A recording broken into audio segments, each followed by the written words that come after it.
Next Generation NCLEX, and right now I'm doing case studies to help you guys practice, where you'll actually be able to work through the questions, see the answers, and get some tips on how to pass the Next Generation NCLEX.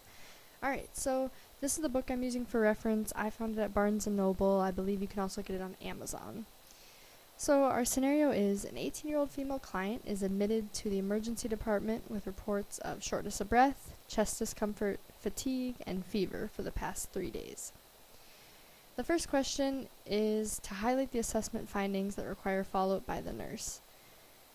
I'll give you guys a couple seconds to read through the options, and then we'll talk through the answers.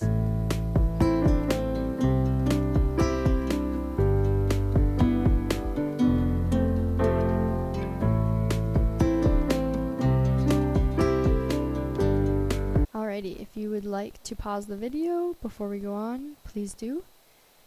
So here are the answers. So both parents are sickle cell disease carriers, but the client has had no symptoms of the disease. So this is an assessment finding that would notify the nurse that there's a possibility this patient has sickle cell disease. Because sickle cell disease is an autosomal recessive disorder, meaning that both parents have to carry the gene, but they may not, they won't show it. They'll carry a recessive gene. And so in that case, if they pass that along and the child has a 1 in 4 chance of getting little r, meaning they'd be autosomal recessive and they'd have the disease. So this is a finding that the nurse would want to follow up on. Shortness of breath, obviously abnormal, right? So no sign, notice of lips, nail beds, or palms. That's a good sign, not something we need to follow up on. Reports of feeling lightheaded at times, not normal, right? So that's something we'd follow up on. Hemoglobin of 11.4 is lower than we would like, so that is abnormal. Hematocrit of 36% is also lower than we'd like, which is abnormal. Red blood cell count of 3.2, lower, so abnormal. WBC of 15,000, that is elevated, so potential for infection, also an abnormal finding. Serum bilirubin being 1.8, an abnormal finding. Oral temp of 101.6, so anything typically above 100.4 is considered abnormal or considered a fever, so it's like that. Pulse of 89 is normal. Respirations of 20, on that higher limit, but still normal. Blood pressure of 98/48, a little bit low, so abnormal. So these ones should be fairly straightforward. Just remember to think of if it's normal, abnormal, know your lab ranges, know your vital signs for pediatrics and for adults, and to kind of work through it that way. Alright, so the second question here is an 18-year-old female client is admitted. We already know the scenario. So to continue on, she's admitted to med-surg with pneumonia and probable sickle cell disease. So use an X to indicate whether the nursing actions below are indicated, contraindicated, or not applicable. I'll give you guys a couple seconds again to work through this question.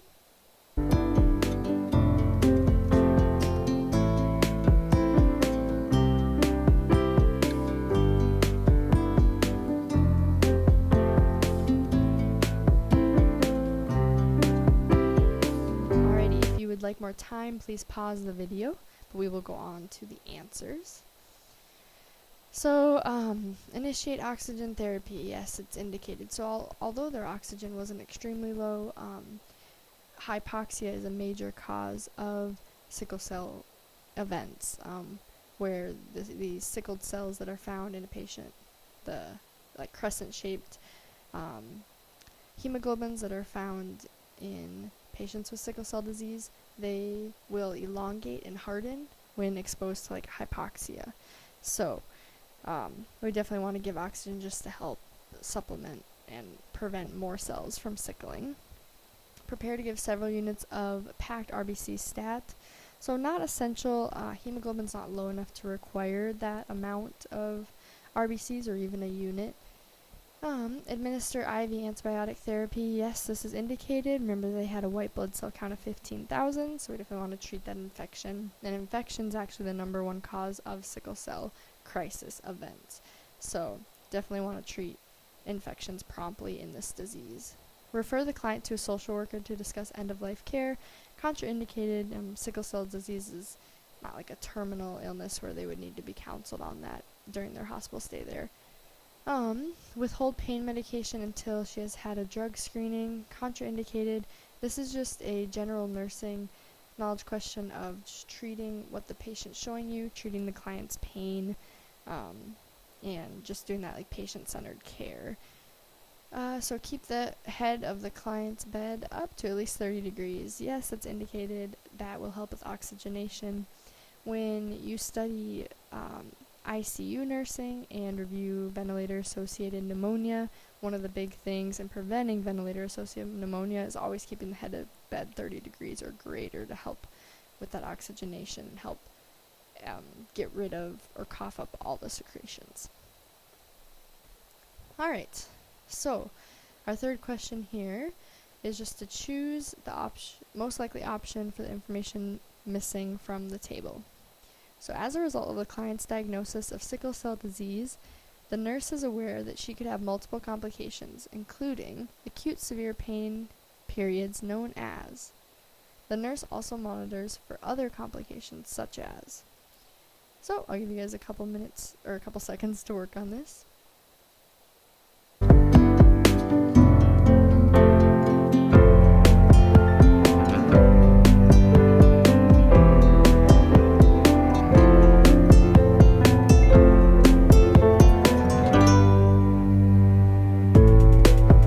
Go ahead and pause the video if you'd like more time. So the answers are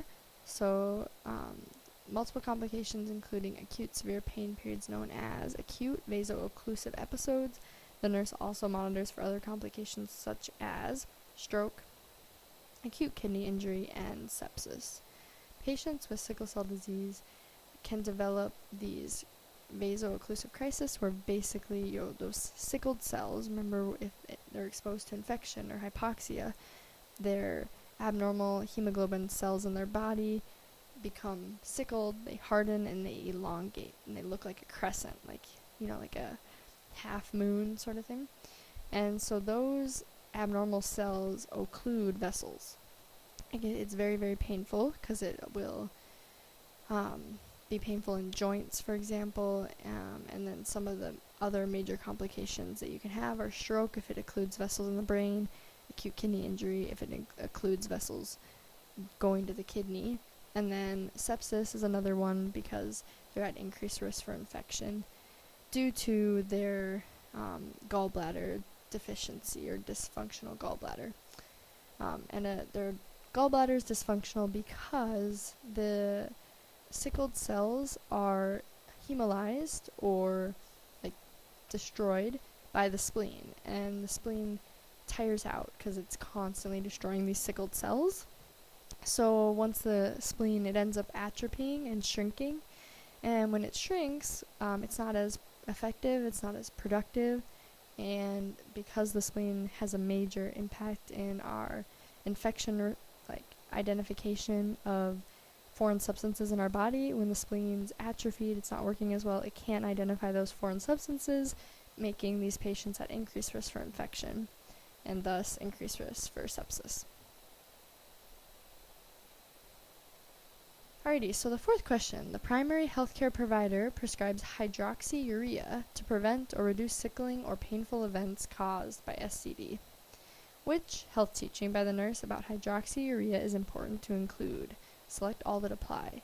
I do want to note that on the Next Generation NCLEX, it appears, based on the practice questions I've done, that they are adding more options to the Select All That Apply, so just keep that in mind. But the scoring on Select All That Apply is different now, and you can get partial credit, which is great. So I believe that is likely why they added more options.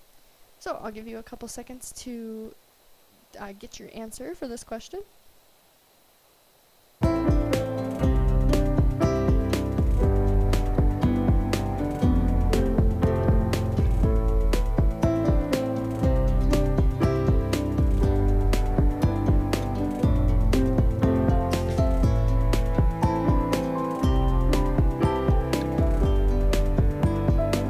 Like more time, please pause the video, but we'll go on to the answer. So the answers here are A, B, D, and E. Hydroxyurea can lower your red blood cell count, platelet count. It can cause birth defects, so they advise using contraception. Try to avoid people with infection. We kind of talked about that with the dysfunctional atrophied gallbladder. They're at increased risk for infection. And then it's also been it's been known to cause like secondary types of cancer. So the patients on hydroxyurea are instructed to follow up with your healthcare provider to monitor for that. Question 5. The nurse is planning health teaching to help the client prevent a sickle cell crisis event. What health teaching should the nurse include? Select all that apply. Alright, I'll give you guys a couple seconds.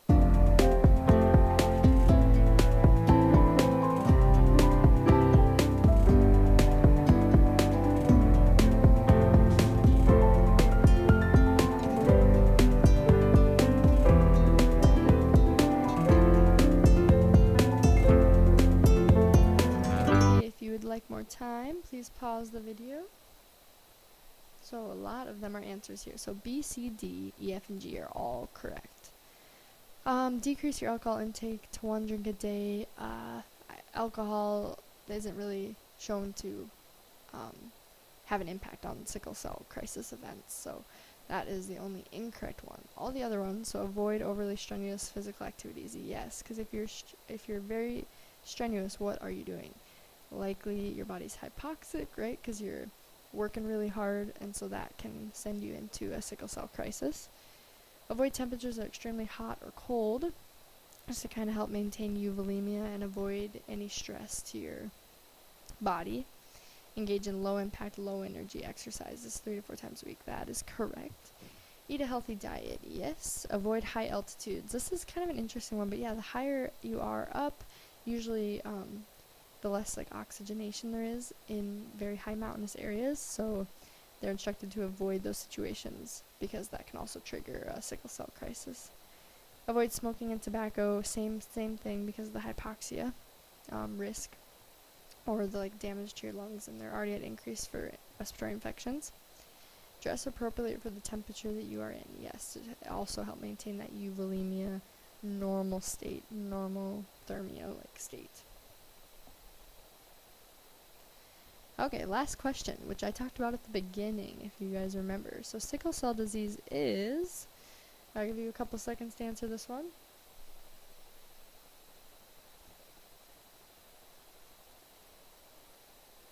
Alrighty, if you want to pause the video, please do. Autosomal recessive, yep, meaning that both parents have to be a recessive like carrier of the gene in order to pass it on. So if one parent has it, the other one doesn't. They might be a carrier. The child might be a carrier, but they won't have like the true sickle cell disease. So thank you for watching. Check out, there's a video I made on sickle cell disease if you want to just review a little bit more on the disease. Otherwise, check out my other videos on case studies for the next generation NCLEX, and keep practicing, keep learning, and you guys will do great. Alright, have a great day, guys. We do it.